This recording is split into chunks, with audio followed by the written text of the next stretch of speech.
Alam yajidka yatiman fa'awa wa wajadaka dhallan fahada wa wajadaka ailan fa'aghna. Kalimat alam yajidka yatiman fa'awa itu adalah kalimat pembuktian. Seolah-olah Allah ngomong ke kita tuh gini, kamu gak ingat dulu ketika kamu pernah gini, siapa yang nolong kamu? Emangnya kamu gak ingat dulu ketika kamu pernah terpuruk, siapa yang buat kamu bisa survive? Ketika kamu hampir celaka, siapa yang menyelamatkan kamu? Ketika kamu gini, siapa yang menolong kamu dan seterusnya. Jadi alam di sini Allah pengen ngingetin kita.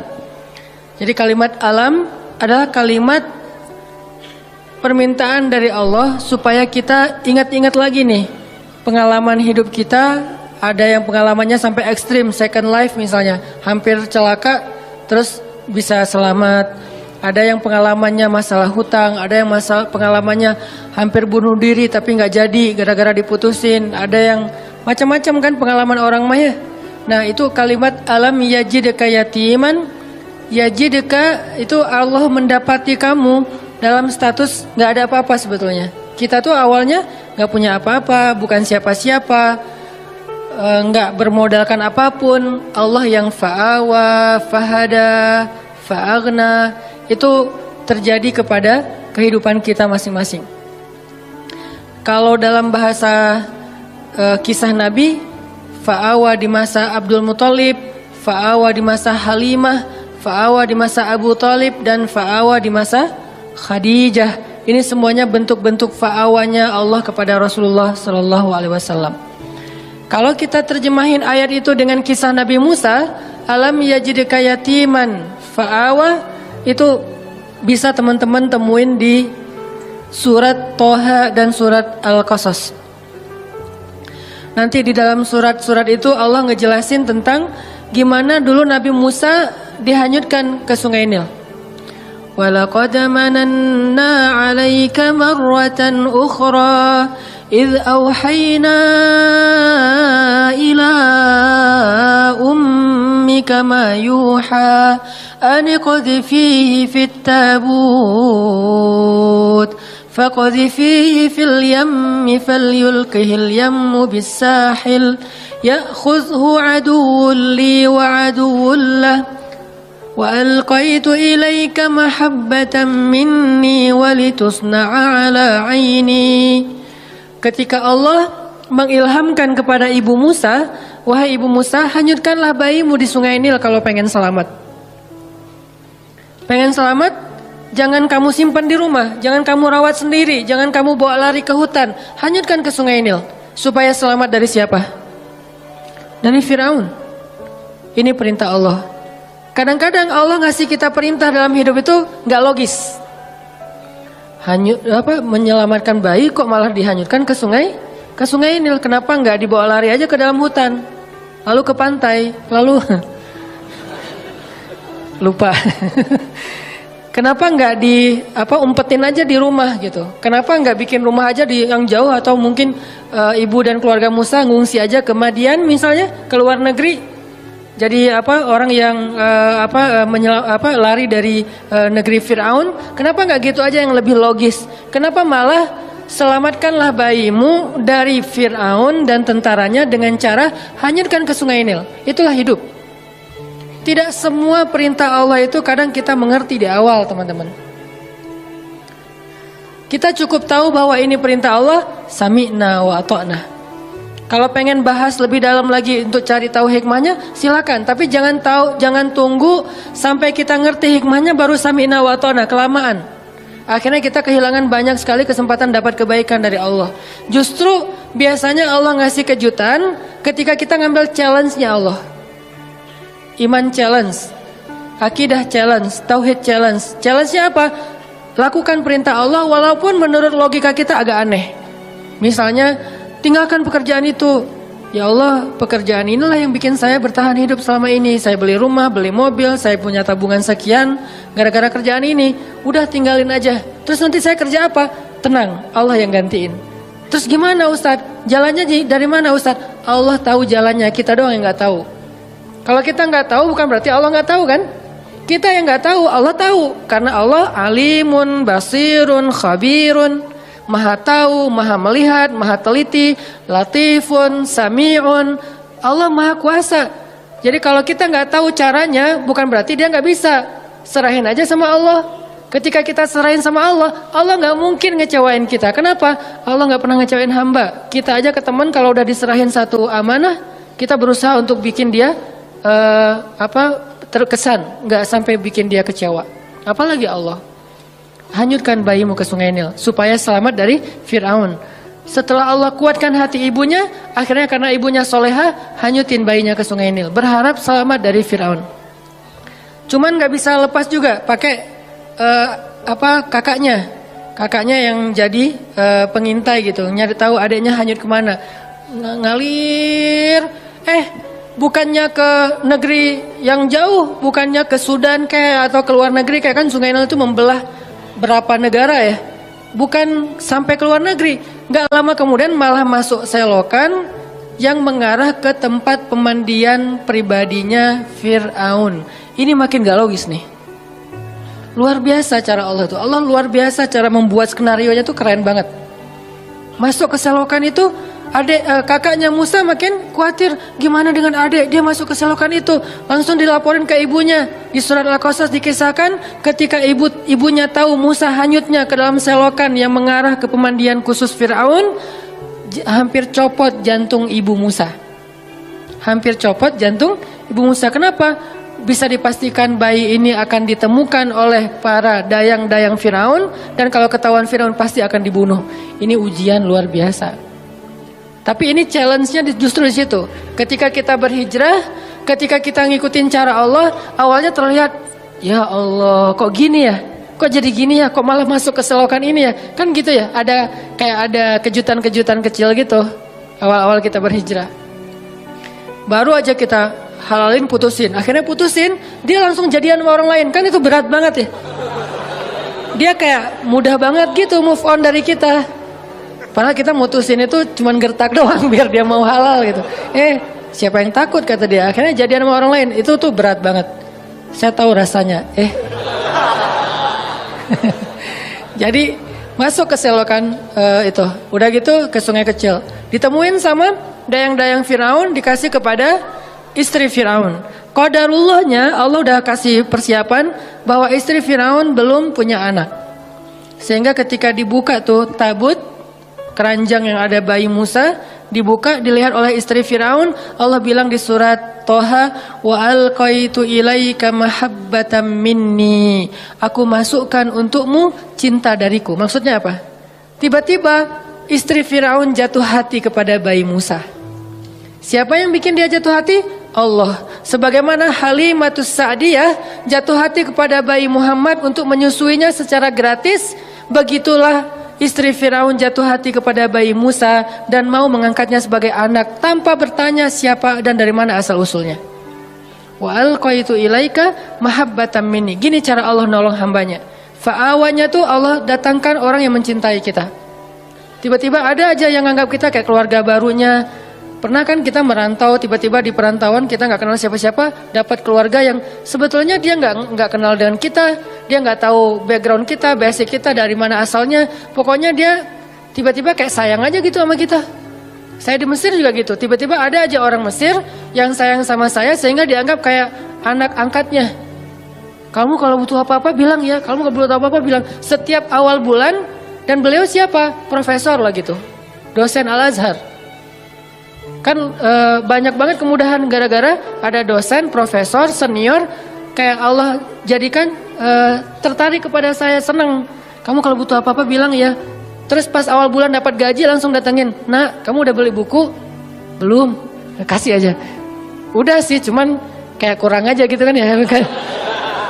Belum. Oh, ini beli buku. Kasih beli buku. Terus kalau dia lagi panen, di Mesir itu namanya adas. Adas itu kayak kacang hijau kita tapi warnanya oranye. Jadi fungsinya kayak kacang hijau, menghangatkan tubuh, bagus, biji-bijian. Kalau lagi panen adas, dia langsung bawa beberapa karung ke rumah tuh. Nih adas buat kalian, panen anggur, panen apa, segala macam buah-buahan di kebun dia tuh dibawa ke rumah kita. Kenapa? Wa alqaitu ilaika mahabbatan minni. Allah yang bikin dia jatuh hati kepada orang ini. Sehingga akhirnya istri Firaun langsung jatuh hati kepada bayi Musa. Firaun enggak, Karena Allah sudah mengunci hatinya. Bukan karena Allah mengunci hatinya, belum sih. Karena hatinya keras. Maaf salah. Jangan disensor. Karena hatinya keras. Karena Allah nggak akan mengunci hati seseorang sebelum Allah utus Nabi kan. Karena hatinya keras, jadi dia nggak akan bisa disentuh dengan cinta. Firaun tetap marah kepada Musa yang masih bayi. Ini pasti nih anak Bani Israel yang dibuang supaya nggak terbunuh nih. Gua bunuh nih sekarang. Jangan-jangan kata istrinya Firaun, dan dia ngebujuk suaminya dengan manja gitu. Gak pakai cantik sih, manja doang gitu. Akhirnya Firaun gak jadi ngebunuh Musa. Selamat Musa di satu adegan. Udah gitu gak lama kemudian Musa lapar. Musa kehausan. Wa wajadaka ailan fa'aghna. Gimana caranya keluarga Firaun bikin audisi? Siapa yang bisa menyusui bayi Musa dikasih dinar, dirham, emas, perak, dikasih tempat kedudukan yang tinggi di dalam istana, punya gelar ningrat, dikasih rumah di dalam istana yang sangat bagus. Dari sekian banyak perempuan-perempuan yang ingin menyusui Musa, semua ditolak sama Musa. Karena kenapa? Allah mengilhamkan kayak gitu kepada bayi ini. Padahal kan sebetulnya kalau bayi polos biasa aja, asal ada yang nyusuin kan dia nyusu ya. Tapi Allah mentakdirkan Musa nggak boleh nyusuin ke ini. Di antara sekian yang banyak audisi, yang terakhir justru yang diterima. Kenapa? Allah yang nentuin. Ini nggak masalah. Ada yang datang pertama sebelum kita bawa Alphard, biarin aja. Kalau Allah nggak mengikat hatinya, pasti ditolak. Walaupun modalnya, uang, apa segala macam, nggak, tenang. Abu Bakar datang ngelamar Fatimah, ditolak sama Nabi. Kurang apa coba Abu Bakar? Tajir, soleh. Kan ideal banget ya. Ada yang soleh, nggak tajir. Ada yang tajir, kurang soleh. Tajir, soleh. Tajir, soleh. Abu Bakar ditolak. Datang Umar, tajir, soleh, kuat, cowok banget, ditolak juga. Ali awalnya, aduh, Abu Bakar aja ditolak, Umar aja ditolak, apalagi saya nih. Akhirnya kayak Ali cuma ngelewat doang depan rumah Nabi, lewat lagi. Dipanggil sama Nabi, Ali kenapa? Enggak ya Rasulullah gitu. Ali, kamu pengen menikahi Fatimah? Terserah sih. Akhirnya Nabi yang ngelamar Ali dalam bahasa ininya ya, adegannya, walaupun secara resmi nanti Ali yang ngelamar Fatimah. Nabi kayak yang nawarin kepada Ali. Kenapa? Allah yang bikin kayak gitu. Jadi gak usah pesimis. Yang penting minta kepada pemilik hati. Ya Allah, kan hatinya bukan milik dia, milik engkau. Jadi saya mintanya ke engkau aja ya Allah, bukan ke dia. Nanti setelah engkau baru dia. Sehingga pas kita datang kayak bukan tipe dia banget, bukan standar dia banget, tapi buat Allah kita standar dia banget. Buat dia kita enggak banget. Enggak masalah kan? Yang penting buat Allah kita banget lah. Begitu kita datang dia enggak bisa bilang enggak. Kok saya ngomongnya iya ya? Pengen bilang enggak tapi enggak bisa gitu.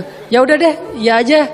Jadi aja. Setelah itu Allah masukkan hub, cinta, sehingga dia mencintai kita mencintai dia karena Allah Subhanahu wa taala, dan itu mubarak, diberkahi. Itulah istri Firaun. Akhirnya Musa tinggal di situ, ibunya tinggal di situ, kakaknya, tetehnya tinggal di situ, AA-nya tinggal di situ. Siapa AA-nya Musa? Harun. Semuanya sekeluarga tinggal di situ. Ini namanya alam yajidka yatiman fa'awa. Allah yang bikin skenario kayak gitu. Ismail juga kayak gitu. Kemudian Yahya alaihissalam juga kayak gitu. Maryam juga kayak gitu. Alam yajidka yatiman. Maryam kan lahir nggak punya ayah. Bukan nggak punya ayah. Ayahnya udah wafat kan? Imran sama anak yatim perempuan lagi itu. Siapa yang fa'awa Maryam? Wa kaffalaha Zakaria. Zakaria yang mengawakan Maryam, dan Zakaria cinta banget sama Maryam. Walaupun itu adalah ponakannya, tapi seperti putrinya sendiri. Dan Zakaria adalah sebaik-baik orang yang merawat Maryam. Walaupun ayahnya soleh banget, tapi ada yang lebih daripada ayahnya. Ayahnya orang soleh, Zakaria nabi. Sehingga Allah ingin Maryam ini dirawat bukan oleh ayahnya yang soleh, tapi oleh pamannya yang nabi, yaitu Zakaria. Ini cara Allah teman-teman. Sehingga itu menjadi bukti ma wadda'aka rabbuka wa ma qala. Andalin Allah aja deh. Kita mau hijrah, kita mau ganti kerjaan, kita mau dapetin pasangan, kita mau punya anak, kita mau, udah bilang aja sama Allah.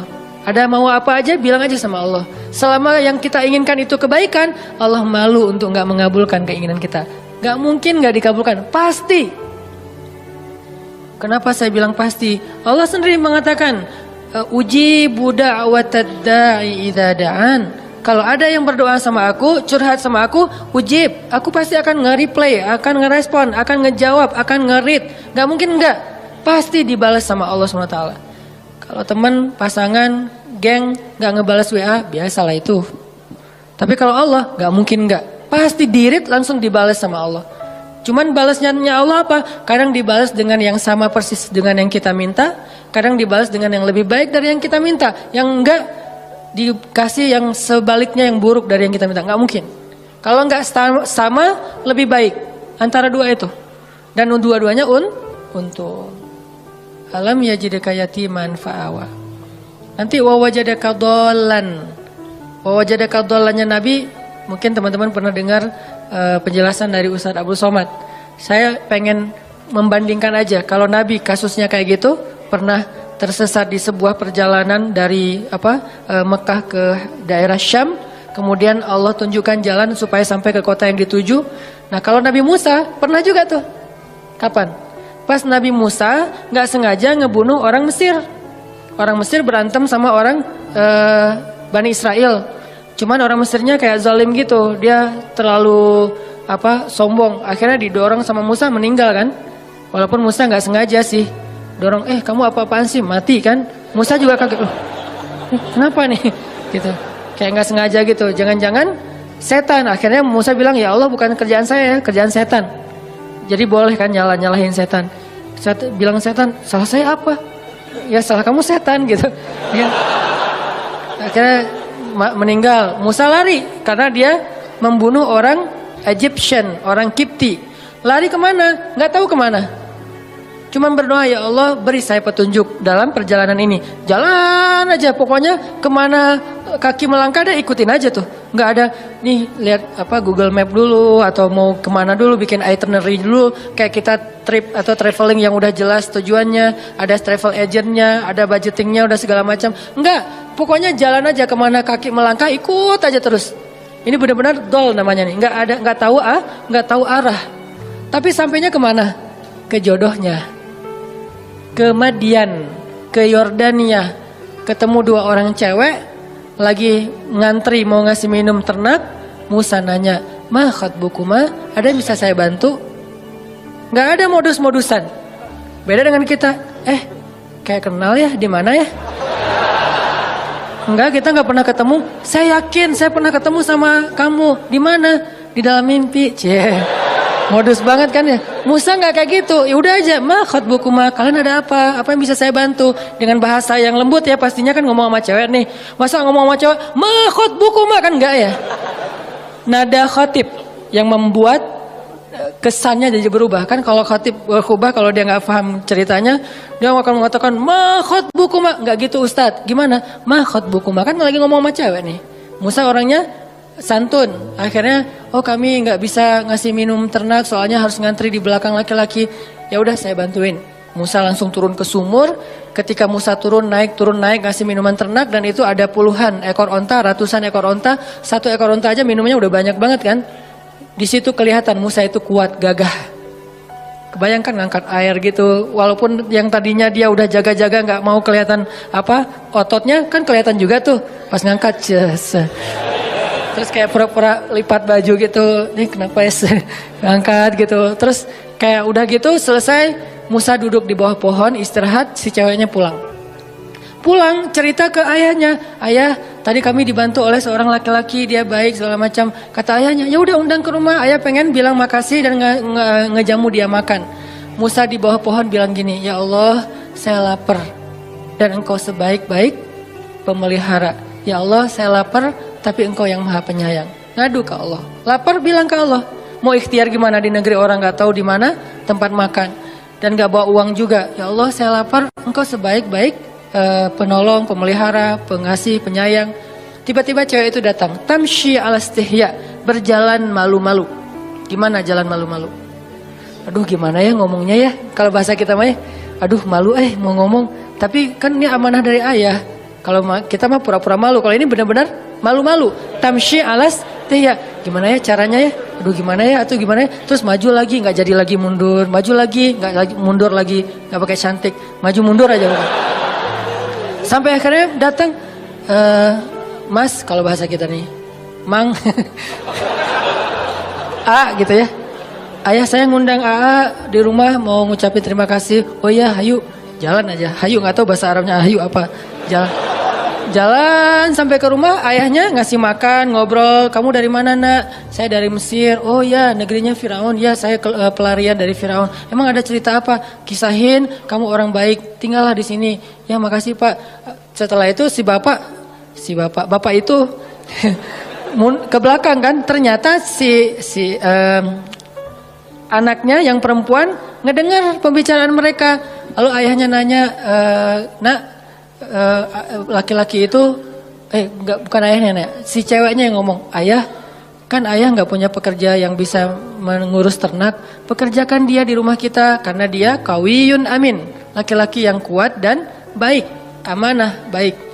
Ayahnya langsung ngeh, oh anak saya berarti ada hati nih buat laki-laki itu. Kok bisa gitu sih, ayahnya kayak kegeeran gitu kan ya? Karena si cewek ini nggak pernah komen tentang cowok sama sekali dalam hidupnya. Sekali-kali dia komen cowok berarti ada sesuatu nih. Kalau sekarang udah nggak lagi kebaca sama ayahnya karena kita udah biasa komen. Kamu lucu deh, kamu apa.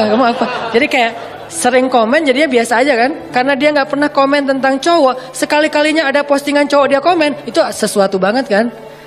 Sekali-kalinya ada postingan cowok dia nge-like, sesuatu banget. Karena nggak pernah dia kayak gitu. Kalau kita periksa di list kontak handphonenya itu nggak ada nama laki-laki itu.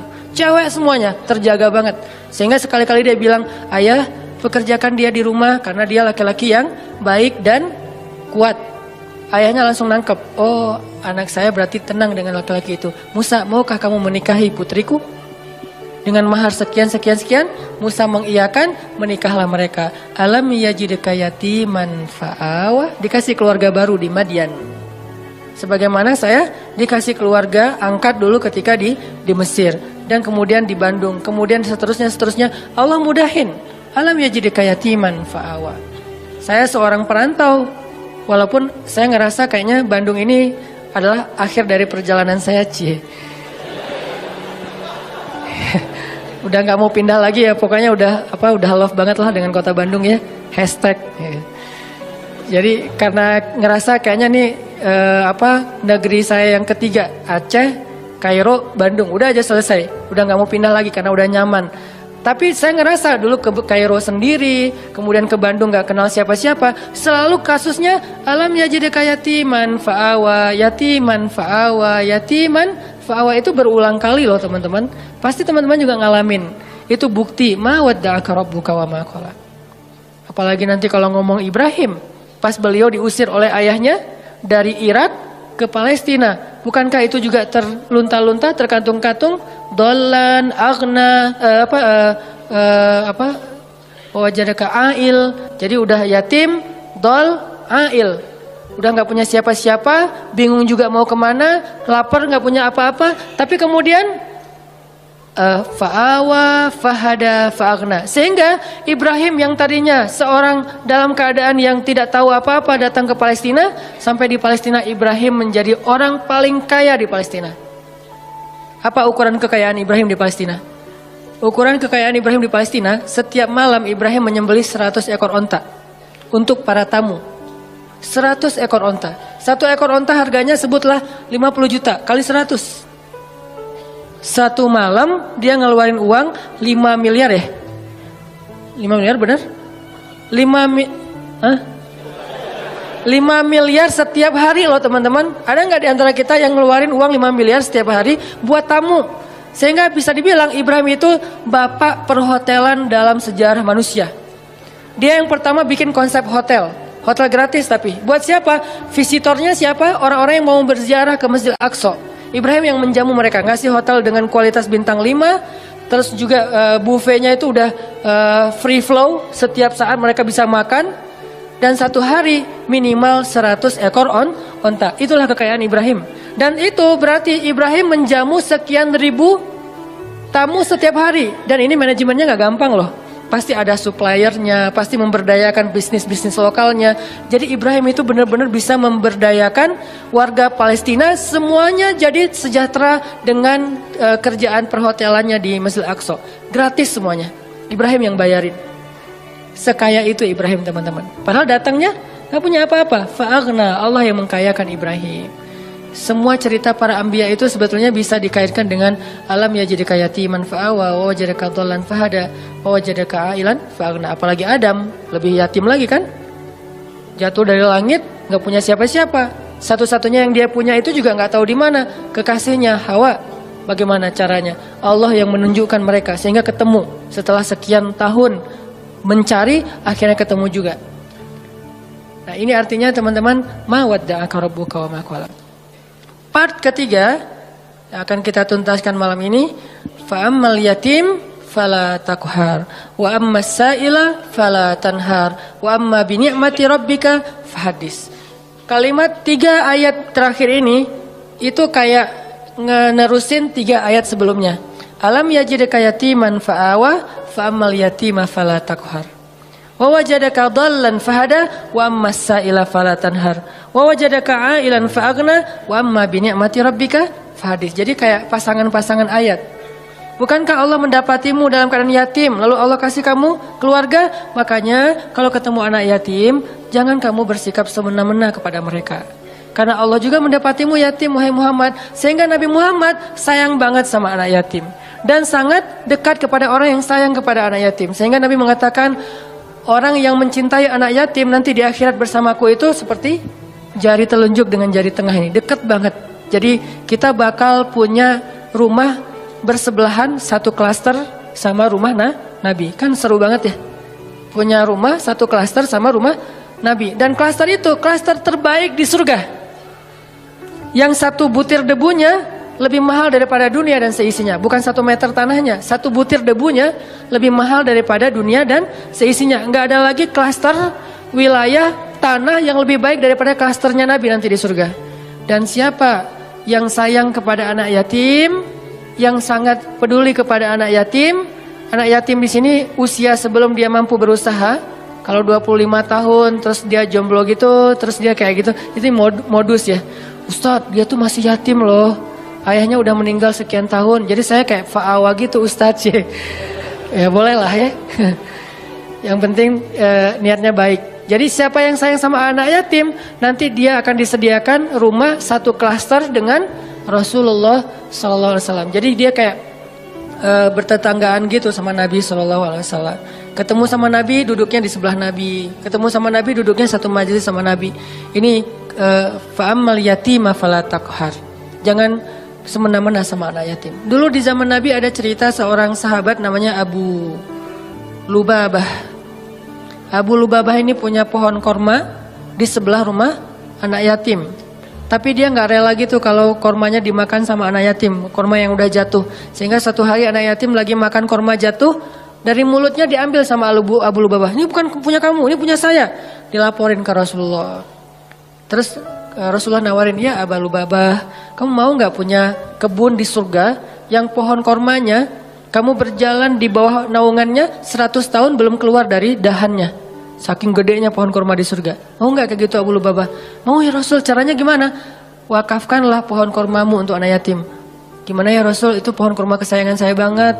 Itu saya ada kenangan gitu. Maaf ya, bukan nggak mau. Dia kayak beralasan gitu, nggak mau nyerahin pohon kormanya untuk wakaf anak yatim. Akhirnya Nabi nggak maksa orangnya. Ya udah nggak apa-apa, pergi aja. Tiba-tiba datang sahabat yang lain, namanya Abu Lubabah. Dia bilang, ya Rasulullah, ada apa Abu Lubabah? Tadi saya mendengar Rasulullah nawarin sesuatu kepada Abu Dahdah yang kedua. Ada apa Abu Dahdah? Saya tadi dengar Nabi nawarin sesuatu ke Abu Lubabah, tapi dia nolak. Ya, emang kenapa? Kalau saya ngambil itu boleh nggak ya Rasulullah? Boleh, siapapun, kebaikan itu untuk siapa aja. Ya udah, tunggu ya Rasulullah. Langsung dia pergi ngejar Abu Lubabah. Ya Abu Lubabah, ya Abu Lubabah. Abu Lubabah nungguin. Ya Abu Dahdah, ada apa? Kamu tahu kan kebun kurma saya di Madinah? Siapa yang tidak tahu kebun kurma milik Abu Dahdah? Satu kebun kurma ada 600 pohon kurma. mata air sendiri, ada vilanya, luas banget kebunnya. Dan kebun itu paling subur. Yang lain panen setahun 2 kali, yang ini 3 kali setahun. 4 bulan sekali panen. Teman-teman kalau mau berhitung, satu pohon korma sekali panen itu lebih dari 100 kilo. Satu pohon, satu dahannya aja udah berapa puluh kilo kan? Itu satu pohon lebih dari, sebutlah yang paling kecil 100 kilo. 1 kilo harganya 500 ribu. 500 kali 100, capek. Itu satu pohon. Dan Abu Dahdah punya 600 pohon. Jadi sekali dia panen korma itu puluhan M loh keuntungannya. Sekali panen, dalam setahun dia panen 3 kali. Ratusan M dalam setahun. Kata Abu Dahdah, wahai Abu Lubabah, kamu tahu kan kebun kurma saya? Tahu. Siapa yang nggak tahu kebun kurma Abu Dahdah terkenal di Madinah? Mau nggak kita barter? Kamu kasih pohon kurma kamu yang di pojok rumah anak yatim ke saya kasih kebun saya ke kamu, bukan pohon, kebun. Kata Abu Lubabah, yang benar, kamu nggak lucu deh ininya, candanya. Nah ini mah dialog dari saya. Terus kata Abu Dahdah, saya serius, beneran. Ya udah, ayo, langsung transaksi, jadi deal. Mereka kemudian pergi ke rumah anak yatim. Wahai anak yatim, kata Abu Dahdah, mulai sekarang pohon ini Bapak wakafin buat kalian. Makanlah sesuka kalian dari korma yang ada di pohon ini. Kemudian gak lama kemudian dia ngajak Abu Lubabah ke kebunnya. Istrinya lagi bersih-bersih gitu. Kata Abu Dahdah, wahai istriku keluarlah. Ini sekarang bukan kebun kita lagi, sudah aku jual. Istrinya kaget, kamu jual ke siapa wahai Abu Dahdah? Kamu untung gak? Kata suaminya, untung banget. Ke siapa sih kamu jualnya? Ke Allah. Kata istrinya, itu baru untung. Itu baru perniagaan yang besar. Itu baru hebat. Istrinya ini soleha banget.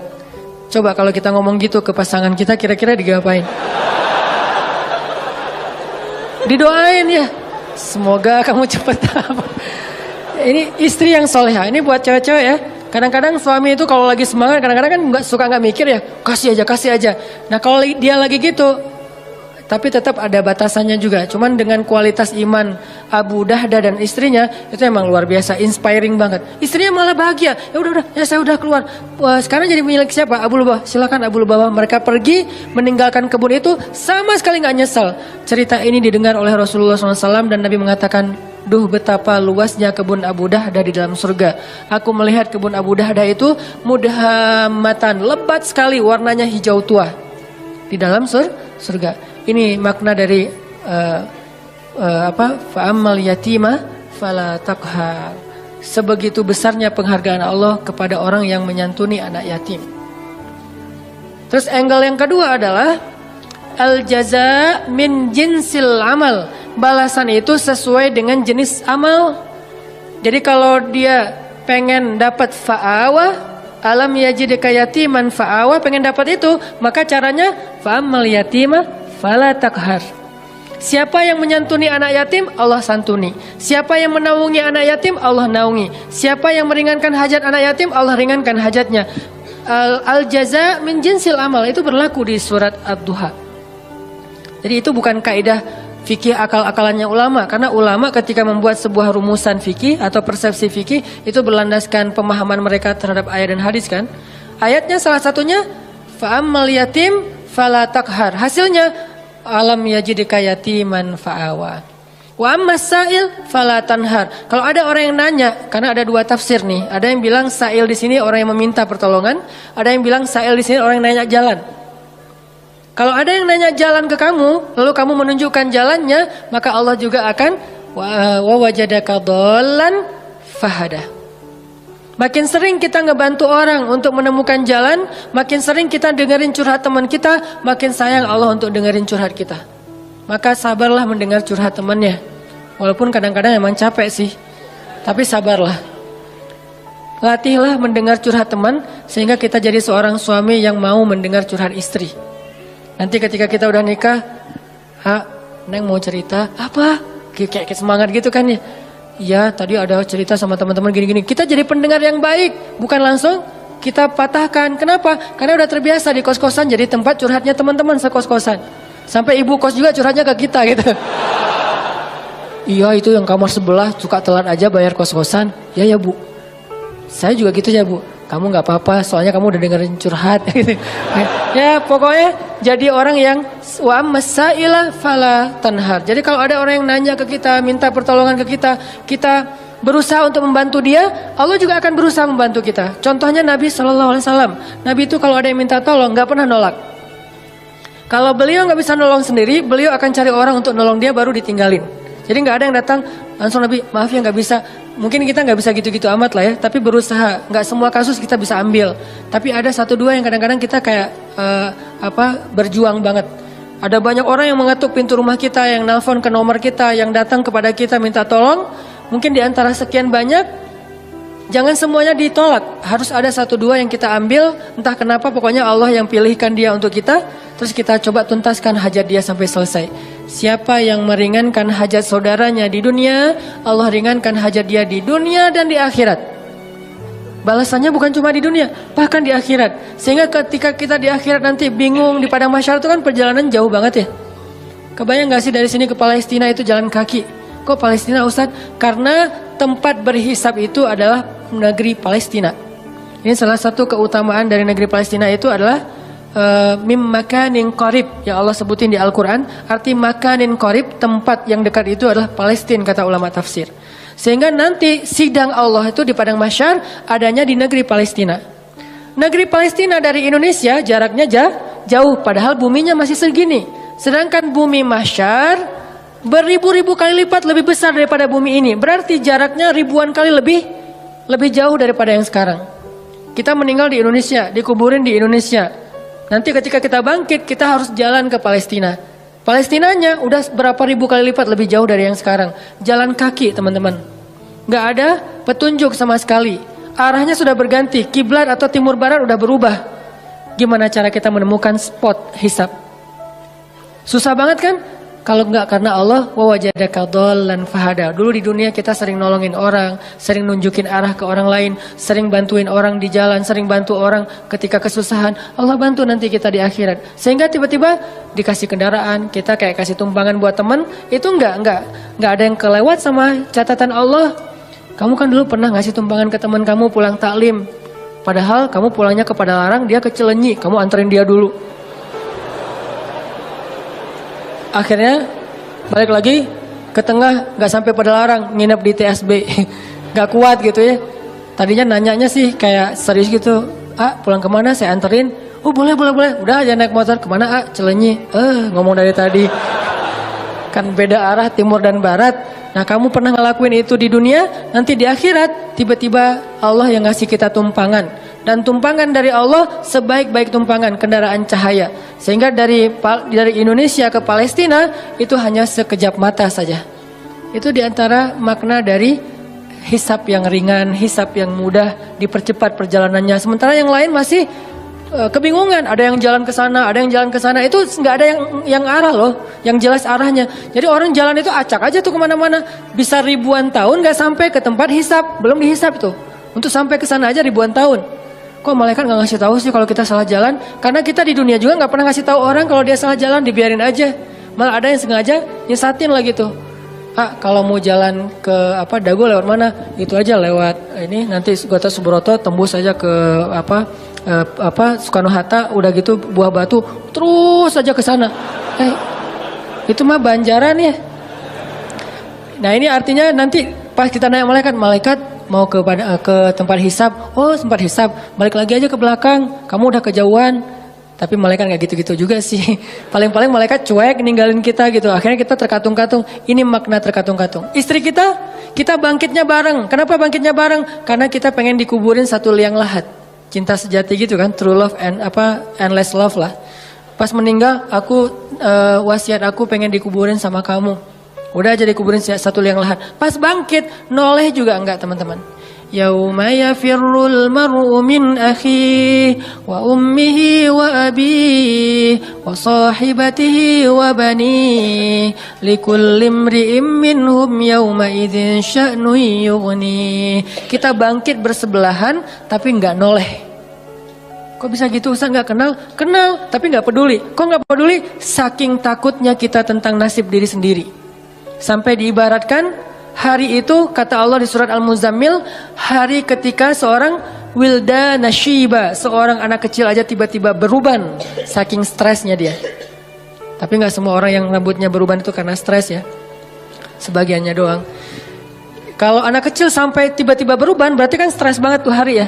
Kita nggak noleh ke pasangan kita. Terus kapan kita kenal dengan pasangan kita, Ustaz? Nanti setelah edisi part ini udah lewat, nanti ada adegan kita udah mulai saling kenal, saling menyapa, bahkan saling menuntut, saling menjatuhkan, saling menolong. Itu ada adegannya nanti. Tapi di adegan pertama nggak, sama sekali nggak peduli.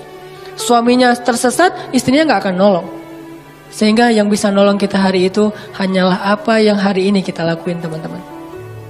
Sehingga kalau kita nemuin ada sa'il itu bisa orang yang minta tolong, bisa orang yang nanya jalan, fala tanhar. Jangan bikin dia kecewa, jangan sakitin hatinya. Kalaupun kita nggak bisa bantu dia, minimal jangan sampai kita manna wal adha, menyakiti dia dengan kata-kata kita. Jangan. Setidaknya kita kalau nggak bisa tolong pun ya sudah, ya nggak bisa nolong aja. Jangan udah nggak bisa nolong, nyakitin lagi tuh. Kayak kita nggak bisa nolong teman-teman di Palestina. Ya udah jangan ngomong ngapain sih jauh-jauh. Udah nggak usah. Kalau pengen nolong yang dekat-dekat silahkan. Mau dua-duanya lebih bagus lagi. Mau yang sana juga nggak masalah. Yang penting jangan nyakitin. Jangan kita beranggapan bahwa yang di Palestina itu jauh nggak perlu ditolong, yang di Suriah itu jauh nggak perlu ditolong. Padahal kondisi mereka itu luar biasa memprihatinkan, bahkan dahsyat sekali keadaan mereka. Tapi kita udah nggak nolong, ngomong lagi. Jadi kalau mereka dengar kasihan, perasaan mereka kayak gimana gitu. Ya udah jangan. Termasuk orang di sekeliling kita, keluarga besar kita. Kadang-kadang ada kakak adik kita yang minta tolong, kita kayak sebel gitu sama dia. Giliran butuh aja lo minta tolong. Jangan, udah aja diem. Kalau kita nggak mau nolong atau nggak bisa nolong, diem aja. Kenapa? La tanhar. Jangan sakiti orang yang meminta pertolongan. Sehingga nanti al-jaza min jinsil amal. Allah juga akan membalas kita dengan cara yang sama. Na'udzubillah min dzalik. Wa amma bi ni'mati rabbika fahadis. Nikmat Allah sampaikanlah. Maksud menyampaikan nikmat Allah itu ada banyak. Salah satunya adalah kita bicarakan kebesaran-kebesaran Allah. Allah tuh baik banget, Allah gini. Sehingga dengan pembicaraan kita, orang yang mendengar jadi semakin yakin sama Allah. Kayak tadi cerita saya di Thailand, simple sebetulnya, cuman hal yang sepele banget. Tapi itu bagian dari tahadus bin ni'mah. Tujuannya apa? Tujuannya biar kita yang mendengar makin yakin sama Allah, makin bergantung sama Allah, makin taat di jalan Allah. Itu namanya wa amma bi ni'mati rabbika fahadits. Jadi teman-teman, 3 ayat terakhir itu ada 2 angle yang kita bisa lihat. Satu, ternyata kalau kita pengen dapat satu kebaikan, maka tanamlah kebaikan yang sama di ketika kita bisa. Nanti saat kita butuh, Allah akan membalas kita dengan kebaikan yang sejenis.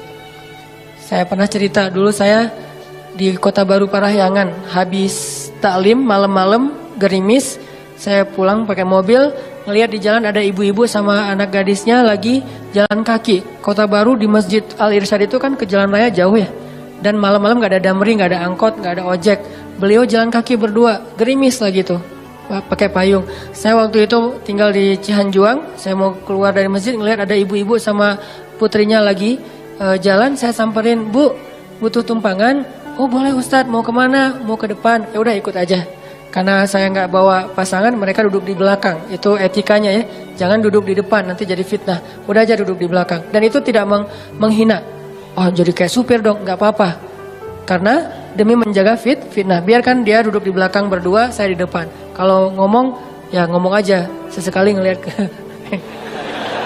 menghargai. Dia cerita, Ustadz, tadi saya ikut talim Ustadz. Oh Masya Allah, Ibu jadi ikut talim. Terus tadi gimana kesininya? Naik damri, soalnya kalau sore itu masih ada damri. Saya masuknya pakai damri. Pulangnya biasanya jalan kaki, biasanya. Berarti udah beberapa kali tuh. Oh gitu, maaf ya saya nggak tahu. Ya udah dianterin. Sampai di depan, jadi kayak nggak enak hati gitu diturunin di jalan ya. Nggak tuntas kan. Udah saya tanya, Ibu rumahnya di mana? Masih di daerah Padalarang gitu, daerah Cimareme, agak turun dikit. Ya udah saya anterin aja ke rumahnya. Nggak ngerepotin nih Ustadz, nggak. Padahal biasanya saya langsung masuk tol kan, keluar Baros cepet. Ini lewatin Cimareme kan macet-macet gitu. Nggak apa-apa saya anterin. Ya udah sejalan, padahal nggak sejalan sebetulnya. Saya harusnya ke tol. Dianterin sampai ke rumah, kan sepele banget kan. Udah sampai ke rumah selesai, pergi aja. Besok-besoknya sebulan kemudian saya naik jembatan Pasupati itu ke arah Pasteur. Ban motor saya bocor. Pas di atas, bukan bocor, habis bensin. Saya lagi tight banget jadwal hari itu, nggak sempat ngisi bensin. Saya pikir masih sampailah ke pasar, kan ada pom bensin tuh. Paksain aja, pas di atas, pas habis. Mati aja. Saya dorong, baru berapa detik saya dorong, tiba-tiba datang anak muda, nyamperin, "Mas, mau di step?" gitu. "Oh boleh, di step aja." Mana didorongin, pakai motor dia sampai ke pom bensin, akhirnya saya bisa ngisi bensin. Saya jadi teringat, dulu saya pernah nolong orang di jalan, sekarang Allah nolong saya di jalan. Dan itu timingnya tuh pas banget. Kalau dia lebih cepat sedetik, udah nggak ngelihat saya di belakang. Kalau saya lebih cepat, lebih lambat sedetik, dia nggak ketemu. Allah yang bikin timingnya. Saya pas habis bensin dia datang. Kalau saya lebih cepat setengah jam, saya udah sampai ke pom bensin dorongnya kan ya, nggak ketemu dia. Jadi pas banget, baru berapa detik dorong dia datang. Dan dia, maaf lupa saya ceritanya, bukan di step, dia bawa selang gitu kan. Saya lupa ceritanya. Dia bawa selang bukan di step. Berarti 2 kali kejadiannya. 1 kalinya di step. Udah kebiasaan. Pasti ada yang nolong lagi nih. Kan saya kemarin habis nolong orang, GR gitu kan sama Allah. Benar ada yang nolong. Jadi ada yang di step, yang ini bawa selang. Kan jarang banget ada anak muda kemana-mana bawa selang gitu kan. "Pak, kenapa?" Dia ngelihat ban nggak kempes. Habis bensin ya? "Iya, di sini saya ini." Dia sedot, terus masukin hanya untuk bisa sampai ke pom bensin. Kan itu jarang banget, mungkin 1:1000. Dan pas lagi timingnya, Allah yang membuat seperti itu. Kalau orangnya ada di sini atau nonton, barakallah jazakallah khair. Sering saya cerita nih, benar jadi kebaikan buat dia. Artinya teman-teman, benar-benar al jaza min jinsil amal. Balasan itu sesuai dengan jenis amal. Kalau kita pengen dibalas, ya Allah mudahin dong cara saya untuk dapetin jodoh.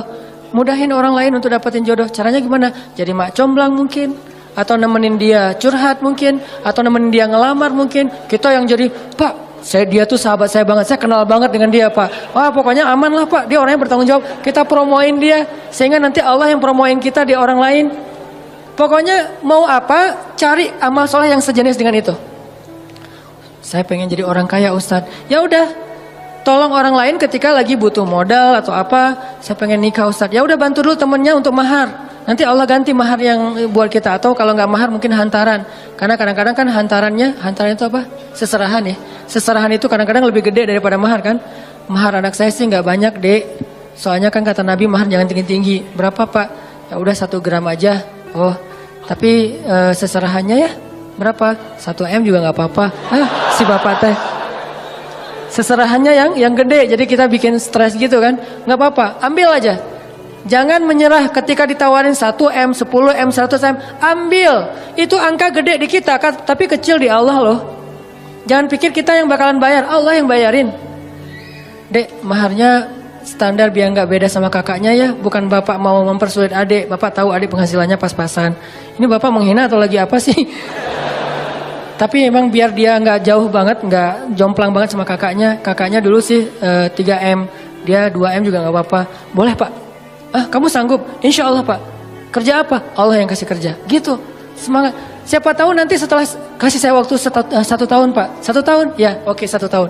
Bekerja semaksimal mungkin 1 tahun. Biarkan mereka ngelihat kesungguhan kita. Setelah 1 tahun, mungkin kita nggak dapat 1 atau 2 M, tapi dapat kasihan dari dia. Ya, ini serius nih ternyata. Ya udah deh, Adek dapat berapa? Dapat, Pak, 2 apa? 20 juta gitu. Ya udah nggak apa-apa, dicicil ya tapi ya. Karena kamu udah berusaha, ya udah jadi deh. Karena dia ngelihat kita kayak tanggung jawab, serius, pantang menyerah. Itu kan akhirnya gol. Kan yang penting gol. Soal gimana caranya Allah lebih tahu. Pokoknya kalau dikasih tantangan, ambil. Setelah itu gimana, Ustaz? Serahin ke langit. Allah mudahkan semuanya. Kalau di tangan kita pasti susah. Logika kita pasti nggak nyambung. Tapi di sisi Allah, ala kulli syai'in qadir. Allah Maha Kuasa atas segala sesuatu.